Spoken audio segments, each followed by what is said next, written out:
diggity, diggity dog. Breaking, diggity, diggity dog.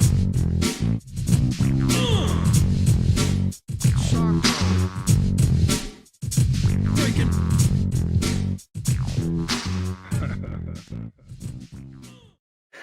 All right, everyone. Welcome to the Branded MMA Show, the new and improved playground, some may call it. I am Chavy. I'm your host. I am joined by fellow Branded MMA experts, Walsh and Mac. Guys, how are we doing? Doing well, What's man. going on? Monday night, and had a good weekend, and Mondays aren't the best days, but I'm glad it's over. Yeah, we're at the finish line of Monday. This is coming out Tuesday for everyone watching and listening right now. And I'm glad you brought up you had a good weekend, Mac, because that's actually the first thing we're going to get into. We brought notes today, folks. That's how you know we're doing. We're going big time when we're bringing notes to the Branded MMA Show. So yeah, Mac. Some would say we sold out. No, in the words of Seth Rollins, we didn't sell out. We bought in. That's what we did, folks. That's what we did. And Mac bought into being an MMA reporter with a friend of the show, Low Kick MMA. They credentialed him for Bellator 258. Mac was cage side socially distanced cage side. But he was there the entire night. Great night of fights, which we're going to get into. But first, we want to hear, Mac, how was it for you at your first event as a reporter? Yeah, I mean, it was really awesome. I mean, I was very nervous going in, as you both know. I was relatively nervous, and I think that's understandable. I really went in very blind. I didn't really know how it worked and how really anything works. So I was like a little child going into that. Luckily, very grateful to Low Kick and Jordan Ellis specifically, my site manager. They did put me up in a hotel for one night. I did pay for the other night, but one night alone is, I'm very grateful for them to do that for me. So, and gas money. So, great. No, seriously, great experience. Got there, Mohegan Sun, down in Connecticut, about a 2-hour drive from where I live now. So not too bad. But in terms of the Bellator experience, I had to quarantine for 24 hours. So that was interesting. I do work a 9 to 5, like we all do. So really wasn't that bad, to be honest. Just kind of worked and chilled and got some room service. So wasn't that bad in terms of, my everyday life, really. But once Friday hit is really when, the nerves were pumping, and, I was really locked in and ready to go, and had to get my credentials and everything. And really surreal to see that. And, my face with like a credentialed media pass was very cool. And then luckily, some of the media guys were very cool to me as well. And, very welcoming. And, I was really upfront, like, don't really know what I'm doing. So, any advice, beforehand and all that. So a couple of the guys definitely gave me some good pointers and how it all worked. So I definitely was a little more confident going in there. Had a suit on, everything looked phenomenal. And then once the event started, it really was, really wasn't too, the nerves really weren't there once the event started. It really was the buildup for me. Although talking at the press conferences was a little more difficult for me. I didn't feel as like, it's just something I've never done with a microphone and in front of people and there's cameras, and you're talking face to face with a fighter that just won. And, that was a little much for me. So I didn't actually ask too many questions. I really was learning a lot, while I was there, but kind of how it would work. I was cage side, of course, got to watch fights, and, I was doing live results as well. But a lot of the time it was, how Bellator does it. The fighter wins, or the winner fighter, the fighter that won, has to get medically cleared. It's very quick. I don't really know what it's probably like a concussion test or any broken bones or whatever. I'm not too sure, but I think they all got cleared, all the winners. So, and they immediately go to the press area. They got a nice little setup there with cameras and tripods, and then the media gets to ask a few questions, probably like a 10-minute little post-fight presser for each fighter. So that was cool. So you're going really back and forth between the fights and then the presser, and there's a monitor, of course, with the fights going on. So I really wasn't cage side the whole time. I'd say it was about 50-50 and maybe even like 60-40 in the presser room doing that. So I didn't really get to watch all the fights, of course. I mean, you can watch them on the monitor and stuff like that, but you know, you're very busy, so you don't really have time to take it all in, which I actually didn't mind. You know, the night goes by fast too. It's a long night, but it goes by fast and everything's really fast paced. And you know, my biggest issue was uploading the press conference videos from my phone to our laptop, and I'm not a very tech savvy person, so that took a long time. I'm lucky I had some help from a friend of mine that was texting me pretty much the whole night. I was up till 3 a.m. Doing that, uploading videos to a coworker of mine at Low Kick, who's in Australia. So I was exchanging Australian emails with an Australian at 3 a.m. Like, I was just like so tired, but I was actually really wired though. The event ended at midnight, and I wasn't ready to go to bed. I mean, I had work to do, but usually, you know, I think that's how pretty tired, but that's how most of us are after an event. I think we talked about before on recap shows where it's like, you know, the event ends at like 12:30, 1 o'clock, and I find myself, you know, just kind of sitting down trying to watch the post-fight presser because, like you said, you're amped up. You know, you just saw, hopefully, you know, your fighter win, you hit a parlay, whatever. You're just amped up. You can't really go to sleep. Yeah, and yeah, it's that. I mean, it's definitely that. And then there's, I mean, the fact that I was watching people, you know, try to kill each other in a cage for 6 hours is not. It's not a normal thing to see so up close. So it's very intense in there. It's a very intense feeling. And but the fighters were so nice. I mean, the employees of Bellator were so nice. The PR was you know, the most helpful human beings ever. I don't think I would have made it through the night without the PR team there, and without, you know, Low Kick obviously, and the people that were texting me and helping me with my tech savvy skills. And you know, I'm just very blessed I got to do it. And I think next time I'll be a lot more confident going in there, and really be ready to, you know, ask some good questions. I did get to ask a couple questions. I mean, they really try to move the process along, because I mean, they just fought a fight, so they're not those fighters don't really want to be doing that, but it's part of their contract. So about 10 minutes for each presser. I did get to, I think I did, I asked questions to MVP, which was cool. MVP was really nice and really cool. I asked him if he was the most dangerous he's ever been, and I think he is, and he went on a good explanation of why he is. And Anthony Johnson, I did want to mention, was very emotional. I didn't want to ask him a question. I didn't really know what to ask him. He was on the verge of tears. So, you know, you could see his eyes were tearing up. You can't really see it in the video though. So I felt bad for him because he was so disappointed in himself, but we're like, dude, you just like knocked out this dude, like out cold. But he was just like, yeah, like he said it was the most disappointed he's ever been after a fight. So I believe it, and it's something I think we will touch on when we get into the actual recap of the card. But I guess, how was it, like you said, it was kind of interesting your first time being a reporter, because I mean, we're not gonna bullshit around dance around that, like the name of what you were that night. You were a reporter. I think no one you're not going to sell yourself short on that. And if you do, we're going to pick you up on it. You're a reporter that night. How hard was it? You know, like you said, you spent 60-40 between going through the monitor and going back to watching going back to the presser. How was it hard at any point just to like get into reporter mode? Was it more like, was there points where you're like catch yourself watching a good exchange in a fight, or just a fight that captivates you, you know, someone you're rooting for? Was that tough for you to kind of turn that off just a little bit? Yeah, it really was. I mean, I think I'm very I'm very good with, like, you know, understanding that I'm watching these fights, and like, you know, if something happens, I might like gasp a little, or like, lean back a little. I'm not going to scream or anything, because I've just seen it so much that you know, you're expecting Anthony Johnson to knock someone out. You know, it is going to be shocking when it happens, but at the end of the day, you're like, okay, I thought that was going to happen. It did. And you move on.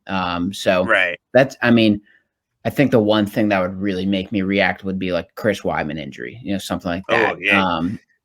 Which actually one of the media you guys mentioned. But the PR guy told me, he was like, he was like, just a word of advice, make sure not to like, react too much to the fights because, you don't want to look like you have a rooting interest, of course. I think that's pretty common knowledge, common sense. Although it is hard not to like be like, reacting to stuff. I mean, it's not like you're a robot there. You're like, you can be like, oh my God, like this guy's getting fucked up and stuff. And like, oh, he's hurt and stuff like that. But you just can't be like standing up and like screaming and like reacting like a fan would. So it actually wasn't as hard as I thought it would be to hold back my reactions. I think honestly, that's just my personality. I'm kind of like a well-tempered, like when I'm watching even on TVs, I mean, I'll react, but it's really just like what you're expecting versus what you don't like. I mean, Dustin Poirier knocking out Conor McGregor is not something that I expected. So I reacted. I was just like, what the fuck did I just watch? So it's hard to kind of explain it, but I hope that makes sense. But no, it does. Yeah. It did sound like a fun night for you when we were exchanging text in the group chat, and to kind of go back to what you said about how you're kind of a mild-mannered person when it comes to reacting to fights. It's something funny because in our branded MMA group chat, you are constantly someone it's just kind of, I don't want to say monotone, but you are very laid back and chill. So when you do say something like out of pocket, as the youngsters would say now, it makes it that much more funnier or interesting. So that's, I'm sure that wasn't a hard adjustment for you, like you said, as a reporter, and hopefully it's not the last time. I think Low Kick will probably send you back to another place when it's local towards you. Like you said, it was a 2-hour drive. It worked out well, and I believe with a Bellator usually likes to run those kind of on the reservations. I think it's going back to even the tournament days, if I'm not mistaken. So I could see a future for you going back to a Bellator event and making a name for yourself there. So, I mean, I think I speak for me and Walsh when I say we're happy for you.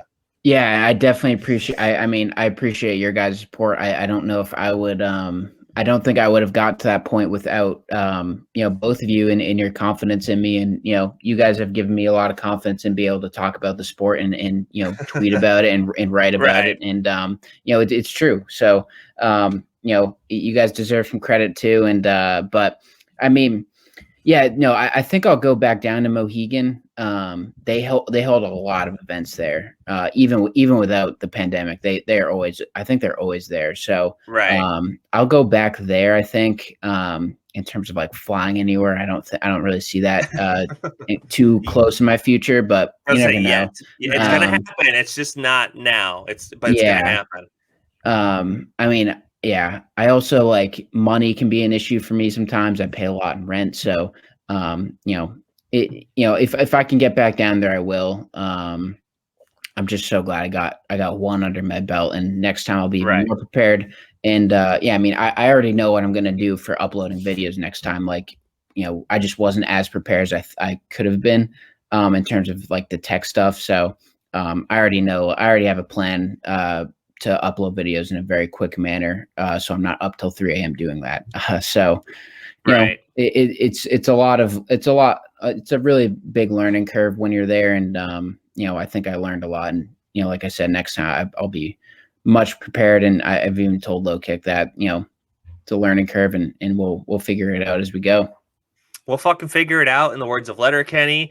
And Walsh, we're about 14 minutes in now. We do need a word from you at this point. We do. Just say anything.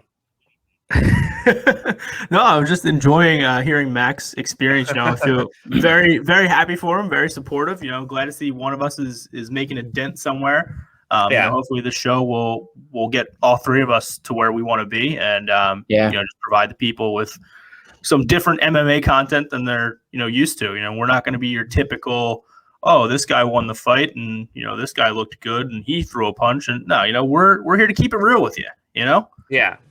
Oh, and 100%. We will. I have no censorship when it comes. I don't have a corporate nerd, yanking on my tie saying you can't say that. I'm going to say whatever's on my mind. Having said that, I want to give a big shout out to Monster for sponsoring Bellator 258 and making it all happen. I love Monster energy drinks. And let's just get into the card, fellas, here. I want to start with the prelims. I know we're going to work our way up to the main event, but we're just going to touch base on some fights that happened.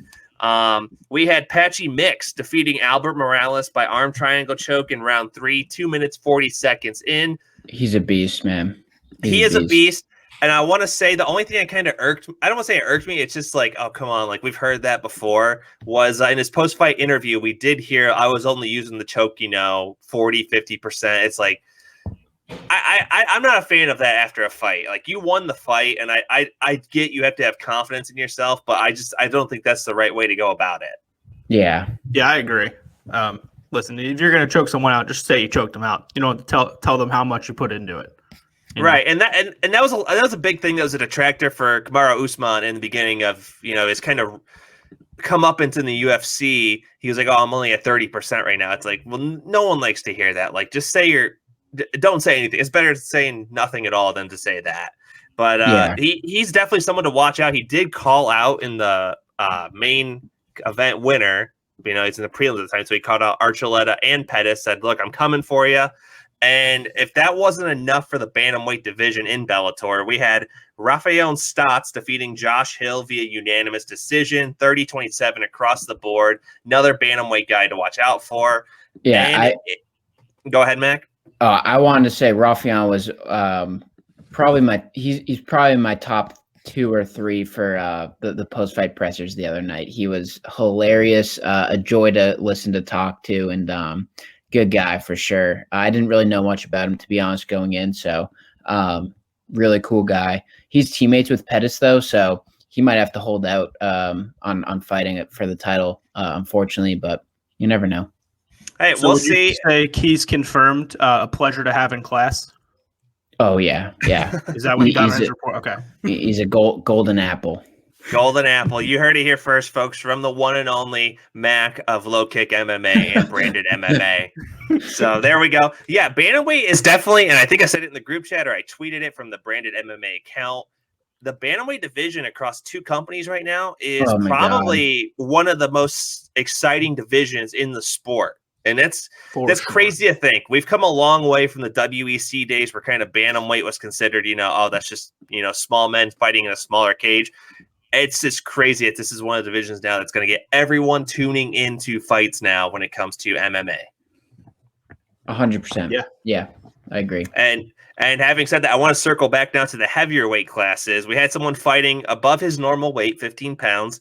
We had Lorenz Larkin defeating former middleweight champion Rafael Carvalho via split decision. I did get to watch this fight on my phone, and I got to tell you, it was a good technical fight. And it was probably one of the most exciting fights on the prelims for me. Mm-hmm. And it lived up to expectations for me. It was a good back and forth. No one really got ahead in my eyes enough to where it was like, this fight's out of reach for the other fighter. And that's what I expected from this fight, and it delivered. I loved every second of it. Yeah. And Lorenz is going back down to welterweight. He was pretty adamant that, these guys he was like, this guy, he was way too big. And, he didn't enjoy the middleweight division, so I think he's going right back down to welterweight. Hell of a notch on the belt, though, to take down a former middleweight champion and then just say I'm going back down to welterweight. Like that's crazy. Yeah. It's in a good way, though. Yeah. It's like he's one of those guys I wish didn't get away from the UFC. I wish they would have paid him what he's worth, but I'm glad to see him doing big things in Bellator as well. So he has some insane wins. Like he's beaten Lawler, Masvidal, Neal Magne. Like he's really good. Yeah, he is. He's someone I think is going to be a problem in the welterweight division. He did get knocked out by Paul Daly, but I think he comes back better, and I think he's someone that's definitely going to be a threat in that 170 division in Bellator.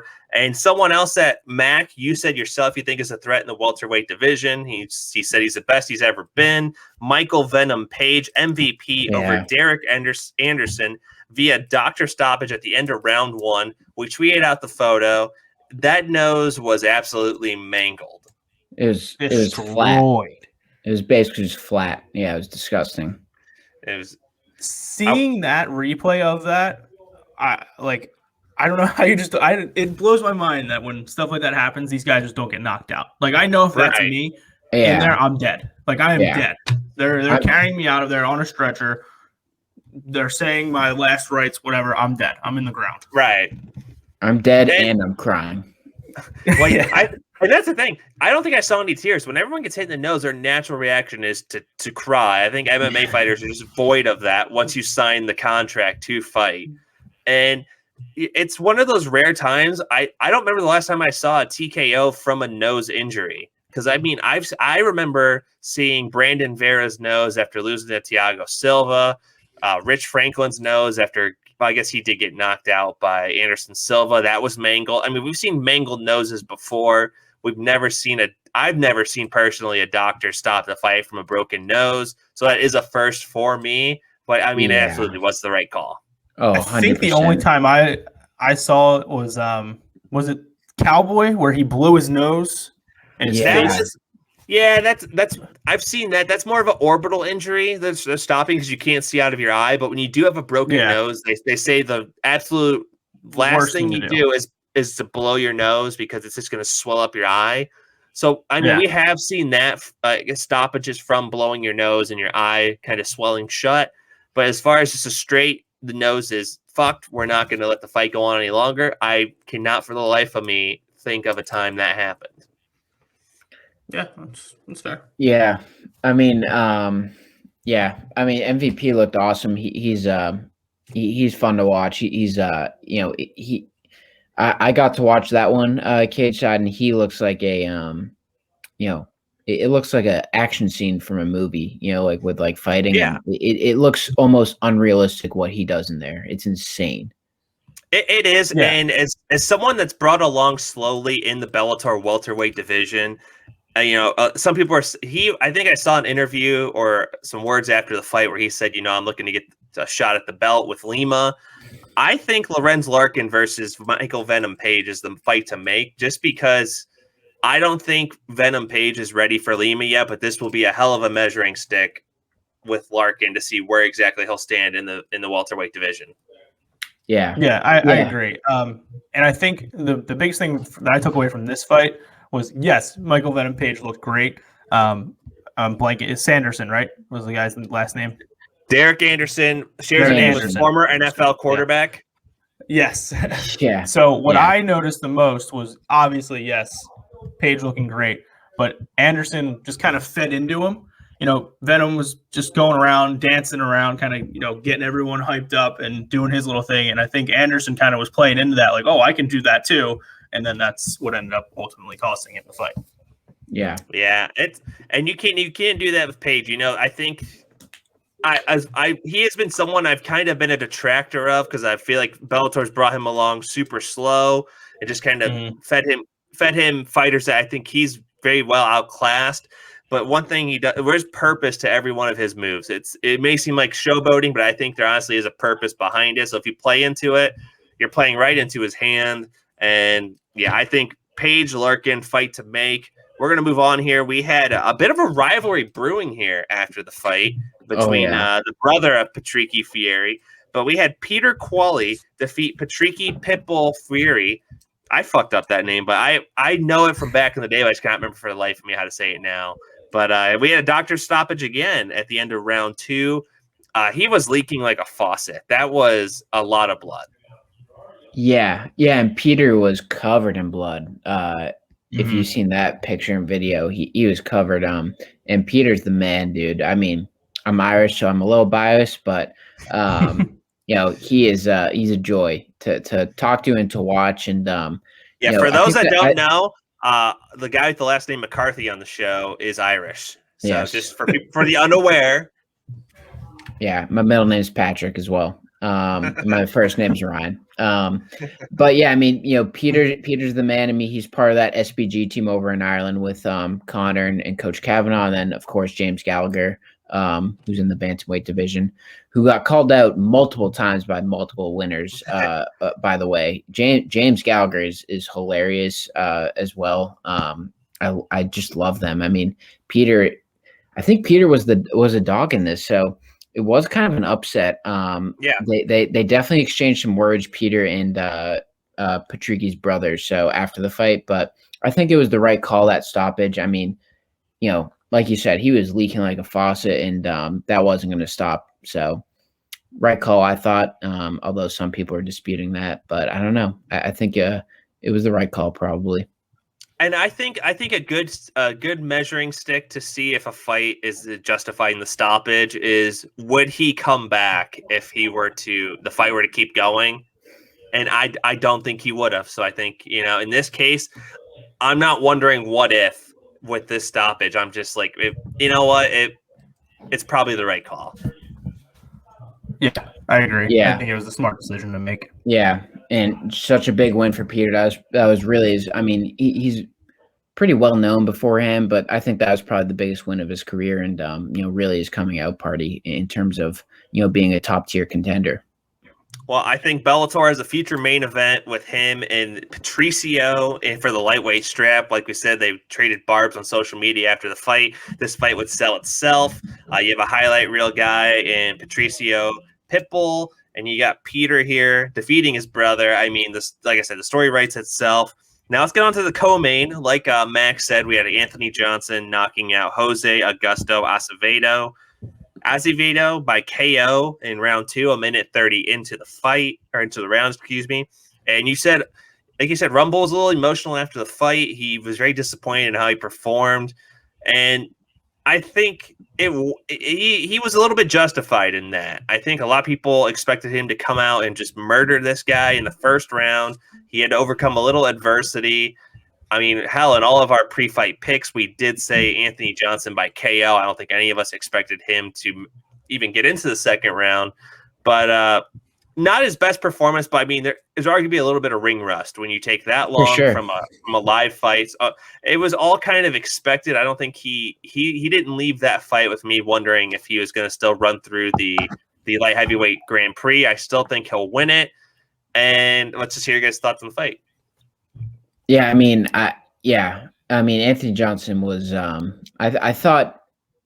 I think it's hard when you have to prepare for Yoel Romero, who's like primarily a wrestler, and I mean, just very different overall from Augusto. So, and it's like a week's notice. So I think that probably had to do with a lot of why he struggled a little. He got clipped. He almost got finished. I thought it was done for a second. So that was close.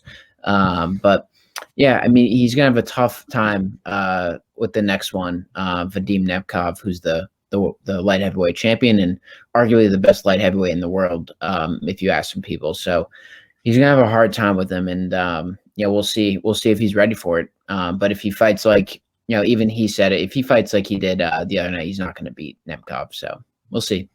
Which I think we can all agree on. Walsh, let's hear your thoughts on the fight. Yeah, I was kind of with you guys. We all thought it was going to be an easy knockout, kind of. But I think we don't talk about enough when fighters take these fights on short notice. We're always focusing on the guy that's stepping in. We're never really focusing on the guy that's preparing for a completely different fighter. And then this new guy steps in with potentially a completely different style, which is kind of what we saw here. And, luckily it worked out. But I'm with you, Mac. I was scared that first round when he went down. I said, oh, boy, I said, here goes my standings going back down after I was going on a little run here. I was like, I'm done. Yeah, it was an interesting fight. Like you said, we had Augusto here, who was a live dog in that first round, rocked Anthony Johnson. I believe that's the first time I've seen Anthony Johnson rocked in his career. It could have happened before, but for me personally, that's the first time I've seen him rocked. I thought the fight was going to be over at that point. Credit to him. I think this was actually a better showing for him than just coming out with a vintage Rumble knockout. We saw the guy overcome adversity, get dragged into the deep waters, come out of there and deliver a classic Rumble knockout.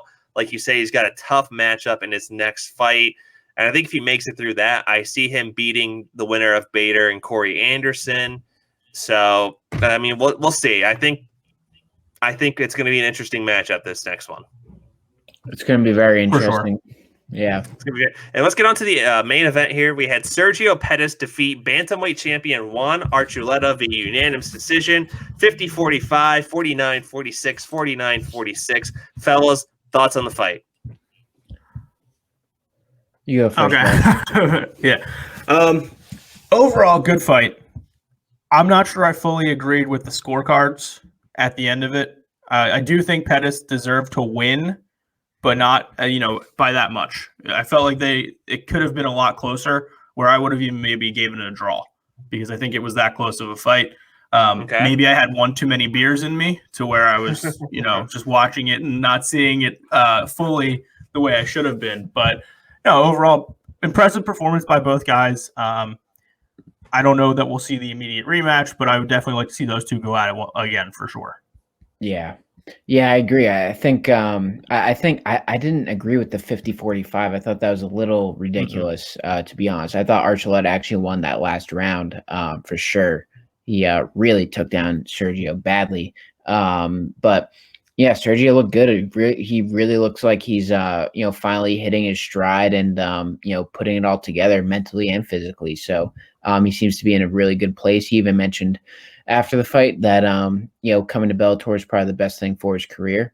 I think the UFC really was trying to make him into the UFC wants to make stars, and you need to be active on social media and have a personality and all that, which is fine, and it's understandable because that makes a lot of money. But Sergio is really not like that, and I think he feels more comfortable in Bellator to be himself, and I think that's done a lot for his career. And it's probably one of the reasons why he's world champion now. And it's cool to see. It's crazy that both Pettis brothers have won world titles. That's pretty it's pretty remarkable to see. It is, and credit to Rufus Sport there for kind of making it happen. For sure. He's the man. That's a great camp, Duke Rufus, hell of a trainer. And I think to go back to what you said to Mac about not everyone, needs the UFC. And that's the beauty of having Bellator. And we're going to, this whole show, if you look at the rundown right here, the UFC is a little blimp on the map for the rundown, what we have tonight. We're going to talk about Bellator right now. We're going to talk about PFL a little later. That's the beauty. This show is called the Branded MMA Show for a reason. It's because MMA has tons of avenues for tons of fighters to go down. And like you said, we're just kind of glad after that kind of lackluster run that left a lot to be desired for Sergio Pettis. We're seeing him put it all together in Bellator in a very stacked division. Like we said, Archuleta may not get the rematch right away. I think we're going to see some other guys mix it in there because, like we said, it's a very dangerous division, and if he can get a defense in on this, I think it just truly shows how much Sergio Pettis has come along as a fighter. Yeah, I agree. 100%. So let's go ahead and move on to the UFC Vegas 26. We had Michelle Waterson versus Marina Rodriguez. That was a fight that happened. It was the main event. We had Marina Rodriguez taking down Michelle Waterson via unanimous decision. Walsh, let's go ahead and start with you first. Let's hear your thoughts on the fight. Not the original scheduled main event, if I'm not mistaken, right? We did have the Dillashaw-Sandhagen fight that was supposed to be. I almost don't want to talk about that because it leaves me with a sour taste in my mouth knowing that fight had a lot of us excited. They had the UFC bringing DC or Bisping, DC, and Anik in there. Like, they were ready for this fight. They were going to call all the big guns in, the big commentary team for this fight because they knew just how much that meant to the UFC, and we get left with this fight. But see, I'm going to disagree with you there because I thought this main event maybe not as great as Dillashaw-Sandhagen would have been, but this was a solid main event. Yeah. And maybe in the first couple rounds, Waterson, whatever, but the last two rounds of the fight, I was locked in. It was electric. I thought both the girls fought incredible. I'm blanking on the names here. Listen, it's been a long day. All right, it's Monday, people. Leave me alone. It's a tough day. Regardless, I think this main event that replaced the Dillashaw-Sandhagen fight was suitable. Yeah. Okay, and I see Mac kind of shaking his head, agreeing there. Mac, so you are in agreement with Walsh. This did kind of this was a suitable main event for you? Yeah, I mean, it's not TJ Dillashaw, Corey Sandhagen, and it's right.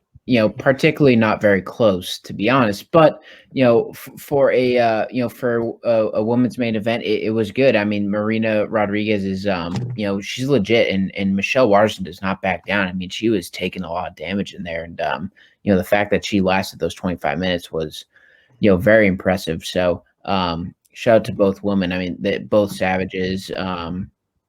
Nothing but respect after the fight, which you always love to see. So, big win for Marina. I think, she's sitting at 14-1-2. So, and that was her flyweight debut.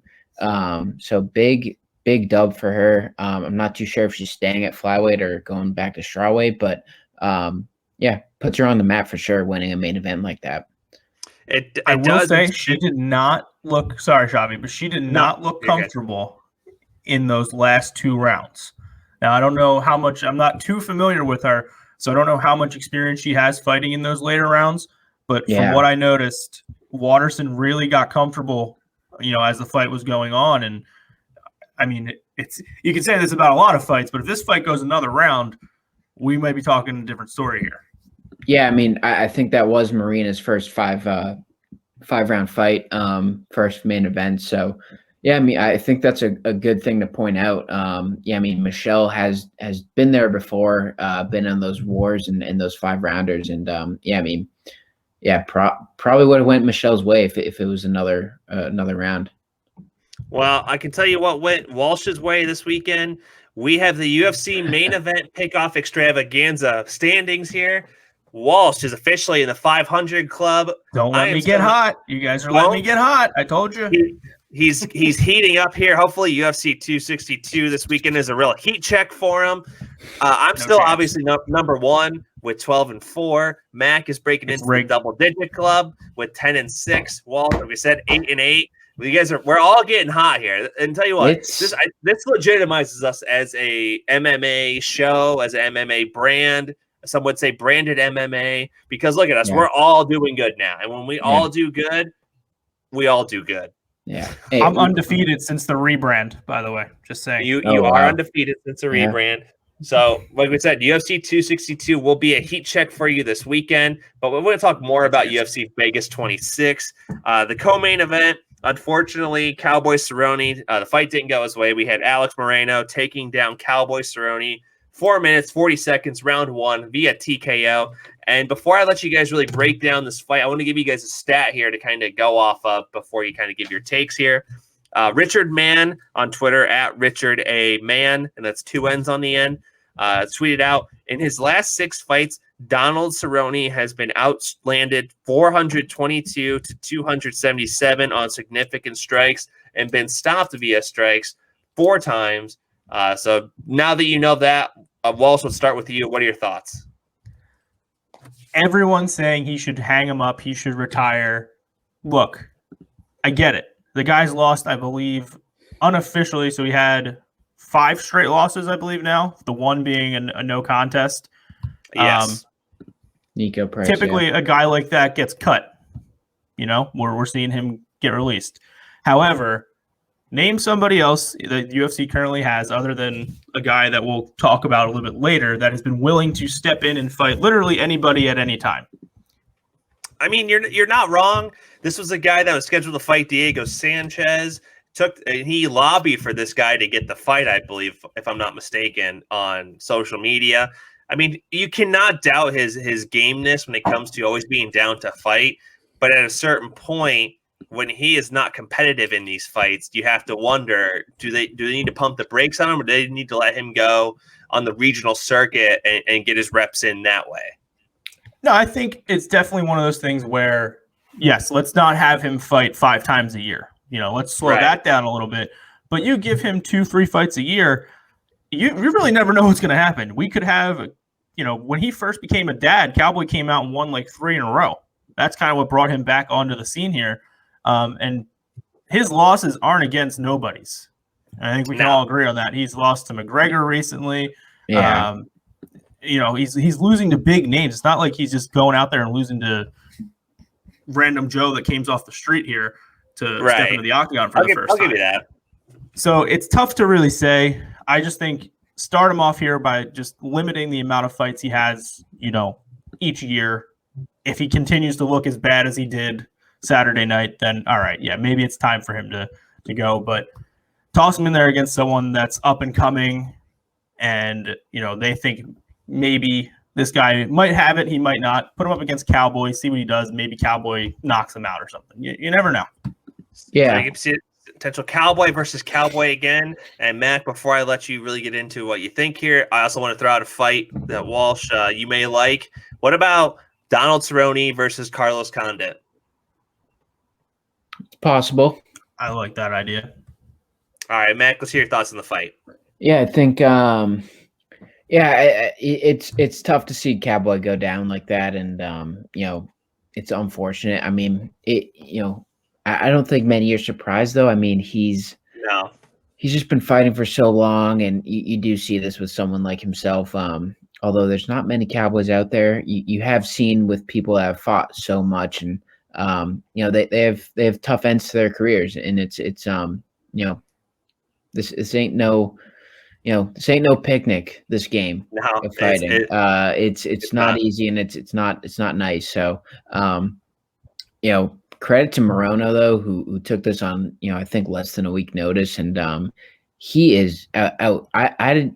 I knew about Alex Morono, but he is outstanding on the microphone in his post-fight press conference. He is exceptional at talking about fighting and about life, and he really went into detail about Diego and his coach and that situation.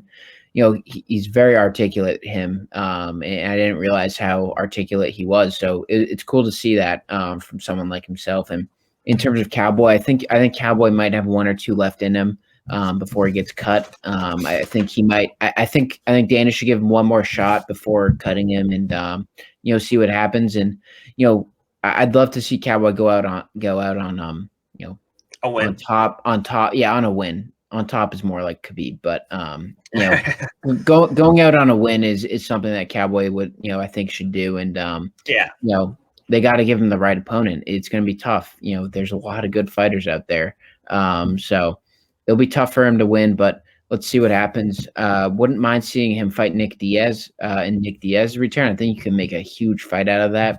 But you'll see. I think Nick might actually get a bigger opponent than Cowboy, which would be. It's very risky on Nick's part, but we'll see.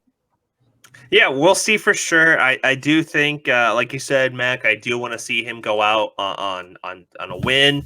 I would compare it to Chris Lytle taking down Dan Hardy in his last fight before he retired. I'd like to see something like that for Cowboy. One last main event, one last go at it, and just to go out on top. And I know right after the fight, he didn't sound too good. Like he didn't sound very adamant about wanting to stop anytime soon. But later on, he did talk to Brett Okamoto of ESPN MMA and did acknowledge that he was, maybe slowing down a bit. And, he will definitely think about his future sooner rather than later when it comes to fighting. So good for him on at least recognizing that. In his opponent, his original opponent, Diego Sanchez, we have not seen that. So it's good to see a little bit of a self-awareness there of knowing where you stand right now with your career and putting your health first. So I will say props to Cerrone on that. And I also want to give props to someone staying in the welterweight division here. We got Neal Magne taking down Jeff Neal via unanimous decision. Magne, and I did not know this. I was actually very startled. I don't know if I was startled the right word, shocked. I was shocked to see this stat thrown around after the fight. We have Neal Magne, 18 wins in the UFC welterweight division. He is 1 win away from tying the all-time record, 2 away from breaking it, obviously. That was set by the greatest welterweight of all time, George Rush St. Pierre. That's crazy, guys, right? Yeah, absolutely insane. Great performance by him. I will say I actually cashed in on him being the underdog in this fight. So shout out me for gambling. The Fade Walsh crowd is not happy for sure. But I did see a little concerning stat. I am not sure exactly where I saw it. I just saw it on Twitter.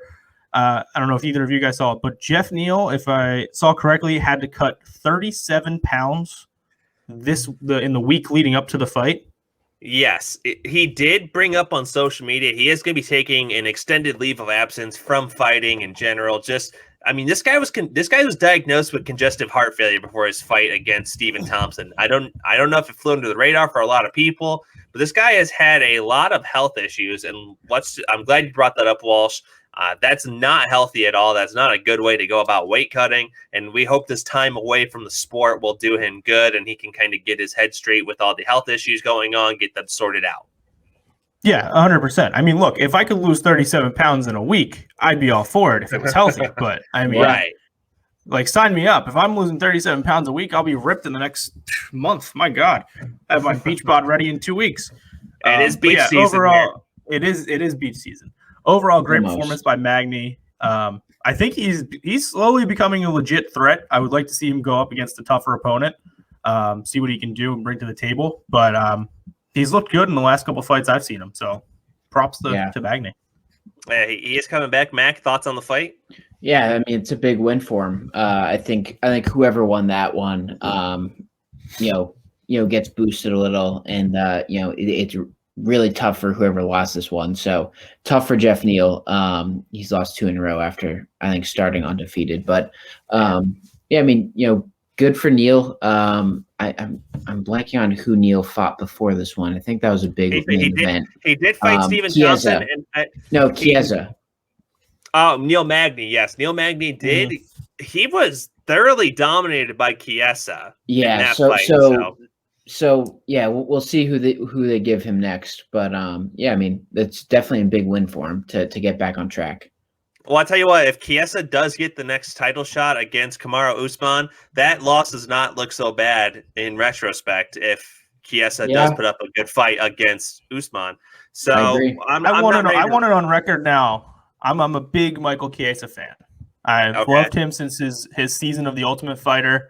Was rooting for him for that. So I just want that thrown out there. Because people are going to start hopping on his bandwagon now that he's going to be getting a title shot. So I've been there since the beginning. The guy loves his mom. He's an absolute monster. And you know what? I'm riding with him to win this title. He is. He's a huge 170-pounder. He's going to be – I think it's going to be a good fight between him and Usman if that's who they decide to match him up with next. And let it be known right here on the Branded MMA Show that Walsh is the conductor of the Michael Chiesa hype train. Choo, motherfucker. Choo. And this fight, this is the last fight we're going to really break down from the card. I think it was the fight of the night, and for obvious reasons. We had Gregor Gillespie take down Carlos Diego Fiera via TKO with 9 seconds left in the second round. What a fight. That was what started as an even fight turned into a man just breaking another man's spirit and taking the fight from him. Yeah, 100%. Gregor Gillespie, the first round did not look great at all. Yeah. No. Go ahead, Mac. I love Gregor. I think he's that was a big win. I mean, I think he's been out for a year and a half, and not even due to injury, really. I think COVID fucked him over a couple times for fights. So I love Gregor. He's legit, and he's someone to really look out for. To be a top contender soon. I mean, he's got a ways to go, but certainly on the path to becoming a top contender, I think, one day. Yeah, and to see the guy bounce back from the Kevin Lee head kick knockout, I mean, this is a hell of a way to get the mainstream audience, I don't want to say back on your side, but to kind of erase the memory of that knockout. Mm-hmm. Yeah, and he had a very emotional post-fight press conference as well. I don't know if either of you guys caught that, but you could just tell by his eyes, like this win meant a lot to him. And I was watching it with a buddy of mine, and we kind of said the same thing. We're like, damn, why is he like super emotional about this? And then they were explaining how long it's been since he fought, and this is his first win in almost 2 years, and so good for him. And hopefully this leads to some bigger and better things for Gregor. Yeah, I think we'll definitely see him make some moves in the lightweight division going forward. As for Carlos Diego Fiera here, I want to bring this up here. I don't know if you guys caught this during commentary. This guy drives 9 hours round trip for his training. Did you guys catch that? I did not. Sounds dumb, though. It baffled the commentators. Dominic Cruz was absolutely baffled at the fact that someone would drive 9 hours round trip to do training. It's yeah, fighters are crazy, man. Crazy. I commute 45 minutes to work, so it's about an hour 40, give or take a few minutes each day, and I think that's a little too much. I cannot imagine adding on almost a full work day for some to that. I have to commute like it's like 10 feet from my bed to where I'm sitting now, maybe. So yeah. Mac cannot drive 9 hours in Carlos Diego Fiera's shoes. That's something I wanted to bring up. That was unreal. This fight won fight of the night, rightfully so. And performance of the night did go to Alex Moreno. And Carlston Harris with his Anaconda choke win. I was kind of salty though that Gregor Gillespie did not get performance of the night, because I feel like that performance is what that is. That's what that was made for. A guy that overcame getting his shit rocked in the first round, and to come in and, like I said, break Carlos's spirit and get the win. I mean, that was the definition of performance of the night for me. So I hope Uncle Dana took care of him backstage after the fight. Just rounding out the main card here, we did have Marcus Rogerio de Lima take down Maurice Green in a heavyweight clash via unanimous decision. And to open the main card, we had Phil Hawes taking down Kyle Dukakis via unanimous decision. And I know I'm gonna fuck these names up, but just ride with it. We're gonna get better at it. Dukakis is Philly. Yeah, Dukakis is a Philly guy. I will say, very, very disappointed in his performance Saturday night. I was really expecting him to pull off the win, and he just, I don't want to say he didn't show up, but he just did not look like what we have seen out of him in his last couple fights. So he's got to get back to the drawing board after that one. Not take anything away from Phil Hawes, but yeah, Phil Hawes is a beast. So I was expecting. Yeah, the good thing about the UFC is you have a card about every weekend now. So if he wants to get back in there, I'm sure he'll get the call to replace someone or just get a fight scheduled sooner rather than later. So that's the fight that happened there. We had 3 fights canceled at weigh-ins. We had Amanda Ribas, Angela Hill canceled due to Ribas unfortunately being diagnosed with COVID along with her father. Ben Rothwell tips the scale, and then his opponent Felipe Lins no-shows weigh-ins, and the fight's off. And we had Ryan Benoit. I don't know if we can say it the other way because WWE has scrubbed that man from history, so we're going to say Benoit. He got to the scale, and that was a scary video we saw. That guy had to be carried to the scale, and you could tell this man's clearly not in any shape to fight, and thankfully the fight was called off. Yeah, that's just, I don't know how it's 2021 and we're still seeing stuff like this happen. Like, these teams got to step in at some point and just look out for the fighter, and that's just, to me, is just negligence on their part. Well, and I'm glad you brought up that it comes back to the team, because I did tweet from the Branded MMA account about how Trevor Whitman is kind of the epitome of what coaching should be. We've seen him coach fighters to insane wins. We've also seen him take care of his fighters when it comes to knowing when he needs to throw in the towel. We did see that with Nate Marquardt against Calvin Gastelum back at, I believe, UFC 180, maybe 180. I don't remember off the top of my head. But it goes back to the team and the coach just saying, hey, look, you live to fight another day. It's not worth your life dying to cut weight or doing any permanent damage to your body. Yeah. And like, if you can't walk to the fucking scale, you're not fighting. That it should be as simple as that. Like, and I know these guys need to get paid and fight and get paid, but you shouldn't be able to fight if that's the case. And the fact that this was even a thing is ridiculous, and it's so dangerous. I mean, it is. It's disappointing. It's very disappointing. Yeah. Very disappointing, because we don't like when people show up sick to our work, and the UFC does not like when you show up sick to work. If you can't work, that's fine. Call in sick. They'll find a replacement, or they'll get the job done just like we do at our own jobs. We understand shit happens. It's not worth killing yourself over.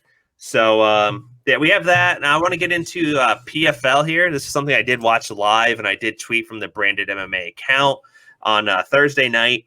This was an interesting card, I will say. I don't know if you guys have been familiar with the PFL. It's I like how they operate things there. It's different from the UFC, different from Bellator, and I think in a world of MMA where you need to do something to stick out, because I don't think anyone's overtaking the UFC, they do a pretty good job of that.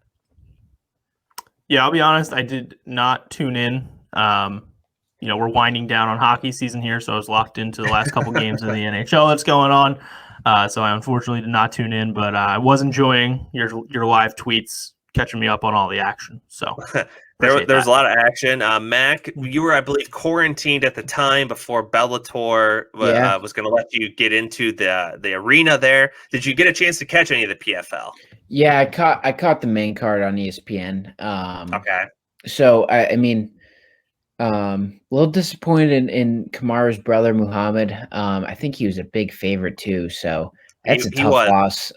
So that's unfortunate. Kayla Harrison, there's not really much to say about her besides, she is she's everything that they say she is, and she is a scary motherfucker. I mean, she is. You really could make the argument she's like a top 5 women's fighter on the planet right now. Like, she is so scary, and she is jacked out of her mind. She's probably more jacked than any women's fighter in the UFC. I can't think of. I mean, Amanda's really big, but Kayla is just like chiseled and jacked, and yep, God, she's scary. She is scary. And the other girl that she had beaten before was on the opening fight of the main card, Larissa Pacheco. And I think if that girl puts it together again, I believe she's lost twice to Kayla Harrison. I think she is probably the biggest threat to her. And I think down the road, if Kayla Harrison could cut down to 145, there's no way she's making 135. I think she's made that crystal clear. But if she can make 145, I think Amanda will have some trouble at featherweight division with her if she does make the move to the UFC. Like you said, Mac, this was a night of a lot of betting favorites. I don't like to use the term squash match, but when you do get these this regular season format, you are going to see sometimes like, your Alabama versus Citadel matchups in here. And we did see that with Kayla Harrison over Maria Morales 93 seconds into the first round. She was never in the fight. Same with Larissa Pacheco defeating Julia Pachik via TKO 51 seconds into the fight. But like you said, Muhammad Usman was a huge betting favorite coming into this fight as well. And they put on a pretty good fight until, unfortunately for Usman, Brandon Salis got the technical submission via rear naked choke. That was probably fight of the night for me. Yeah. No, it was, PFL is good. It's been, they put on good events, and the production's really, really good. It's like really up there with like, Bellator's, and UFC's a little different level of production, and obviously that's, they have so much money. Obviously that's different. So, but PFL does a really good job of putting on a show for someone that's, really new, and for an organization that's very new, and they do a good job. They do, and I believe they show punch speed or strike speed on there as well. They get a lot of sports science mixed into it. I think, like I said, that makes it different from your Bellator and your UFC. So it is a nice alternative to see things like that being brought up during the broadcast. And I gotta say, that's a solid commentary team they have there, and a guy in Sean O'Connell. It is, yeah. Who's won the $1 million prize and then retired.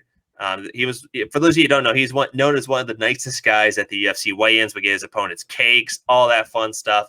He's entertaining as a commentator, as the lead. We have Randy Couture and Kenny Florian as the two color guys. And let me tell you, it's a solid team. And I think if for as short of a card that was, we got 4 main card fights. We had 12 minutes and 36 seconds total fight time.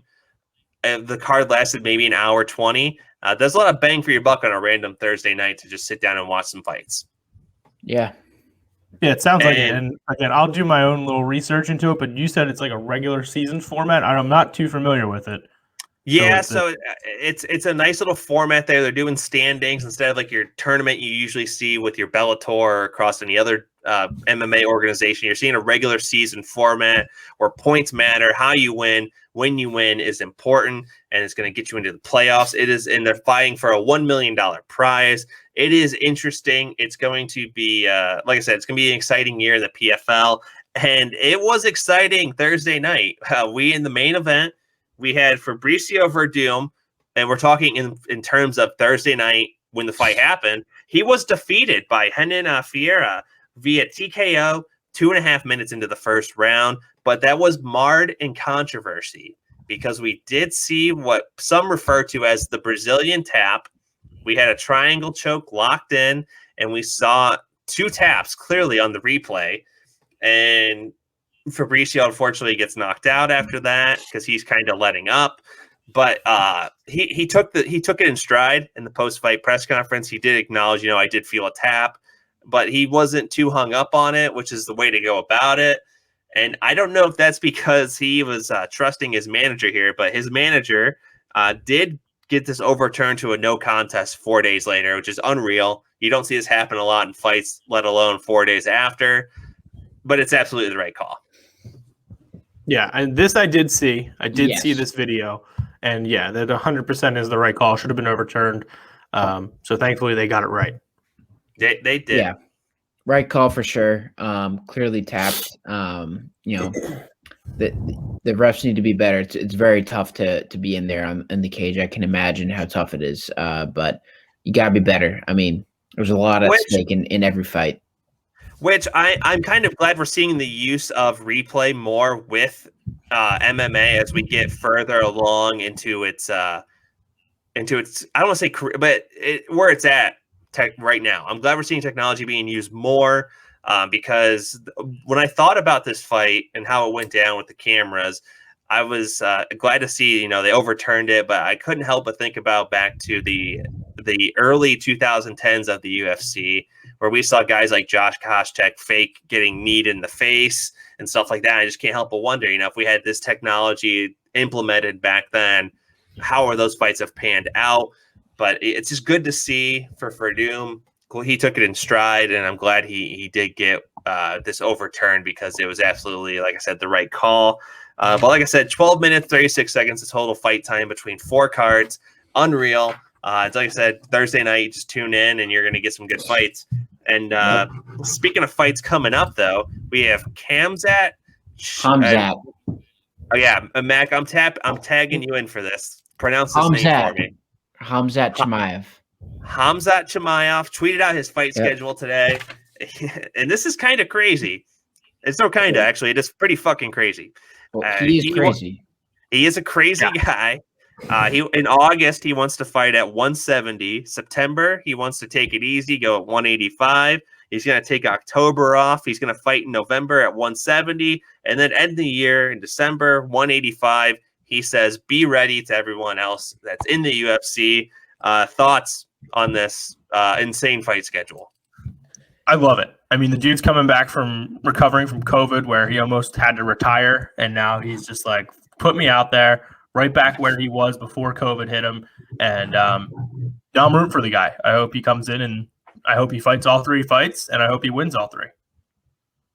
Yeah, I think I have a hard time believing, all of that. I mean, it is hard to believe that, I mean, I think if anyone's capable of it, it is him. He seems, I mean, from what we saw when he was fighting last year, he was very dominant, and he could, switch weight classes and fight on short notice and everything. So it's possible, but it's hard to believe. I mean, we're so far out from that time period, and we don't know what his health is going to be and if he's going to be ready or not. But I do expect him to be the old Khamzat, and we'll see what happens. But exciting news when he's back. I mean, I think people might have forgot about him a little when he went down with COVID, and it's been a few months now, but he's coming, and he's a legit contender. So we'll see what happens. Of course, he's not even ranked yet, but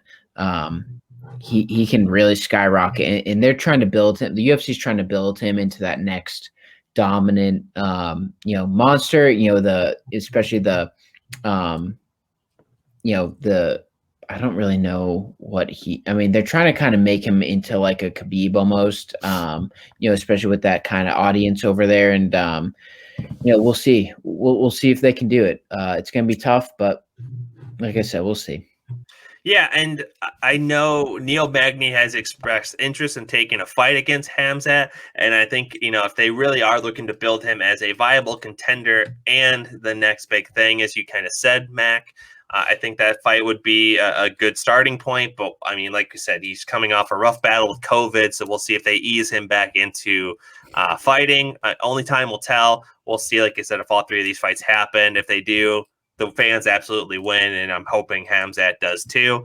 Let's get on to our favorite segment that we do. This is the first show, so people don't know this. We did a test show before we did what you're hearing right now or watching, and it went over smooth. We kind of put this segment in, something we like. It's Decision KO Sub. It's our version of Fuck, Marry, Kill. So with UFC 262 coming up this weekend, fellas, I want to know, who are you taking to a decision? Who are you letting knock you out, and who are you letting sub you between Michael Chandler, Charles Oliveira, and Tony Ferguson? Walsh, let's start with you. Oh my God. 3 killers. Oh man, this is a tough one.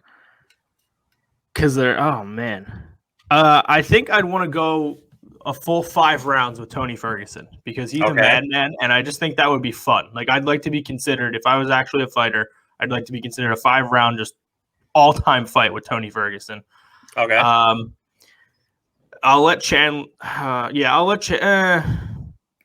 Chandler submit me, and then I'll let Oliveira knock me out. Okay, that's different, but I like it. Mac, let's hear you. What's your thoughts? All right, so I'm gonna get Darce choked by Tony.